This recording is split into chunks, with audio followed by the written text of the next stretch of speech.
روژه د تاریخ له پاڼو. د رمضان المبارک 26مه نیټه.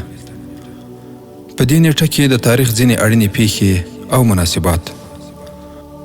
د رمضان المبارک په 26مه نیټه 584 هجري قمري کال سلطان صلاح الدین ایوبي رحمه الله د حطین په تاریخي غزا کې د صلیبیانو ستر لښکر ته ماتې ورکړه. د دوی سالار ارنات یې د جګړې په ډګر کې ژوندی ونیو. د حطین مبارکه معرکه په منځني ختیځ کې د صلیبیانو د وجود د بشپړې خاتمې پیلامه ثابته شوه. د حطین له صوبې څخه وروسته سلطان صلاح الدین ایوبي رحمه الله د مسلمانانو لومړی قبله بیت المقدس له څو ورځو محاصرې وروسته فتح کړ، چې تفصیل یې زموږ په نشر شوي ایمان پلورونکي ناول کې ذکر شوی دی. همدارنګه د رمضان المبارک په 26مه نیټه د مصري ممالکو مشهور واکمن سلطان ظاهر بیبرس رحمه الله د عین جالوت په سیمه کې د مغولو ستر لښکر ته ماتې ورکړه.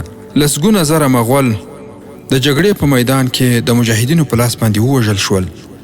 د عین جالوت په میدان کې د مغولو ماتې په اسلامي نړۍ کې د دوی لومړی ستره ماتې او په مغولو د مسلمانانو لومړی ستر بری و. له یادې جګړې وروسته د مغولو د یرغلونو څپه ودرېده. سلطان ظاهر بیبرس رحمه الله د هغه مهال مشهوره خبره چې مغول ماتې نه خوري غلطه ثابته کړه.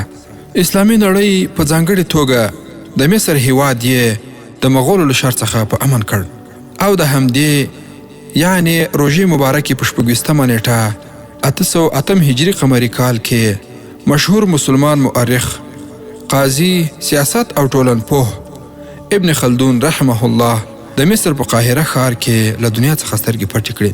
نوموړي په فقه، حدیثو، عربي ادب او د هغه وخت په ټولو مروجو علومو کې بشپړ مهارت درلود. ابن خلدون د ګڼ شمېر کتابونو مؤلف دی. مشهور کتابونه یې خلاصة المنطق، مقدمه ابن خلدون او کتاب العبر والتعریف دي.